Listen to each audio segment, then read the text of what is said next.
خدایا وقتی میخوایم بیایم خونت باید کلی پول بدیم. وقتی که مهمونت میشیم نباید لب بزنیم به هیچی. وقتی که میخوایم بیایم پیشیت که باید بمیریم. میخوای اصلا رفت آمد نکنیم از این زندگی راحت شیم؟ ما رو به خاطر یه سیب از بهش فرستاد زمین، به خاطر آب انگور از زمین میفرستی جهنم. خب آخه چرا اینقدر با میوه آب میوه اینا مشکل داره؟ خدایا حتما باید بمیریم که روحمون شاد شه، نمیشی همینطوری یه حالی به ما بدی. ما داریم هزینه زندگی توی نیویورک میدیم، بعد با کیفیتش به ابی طالب زندگی میکنیم.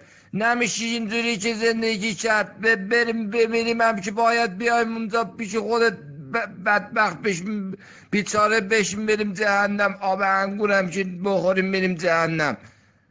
اصحاب نداریم دیگه.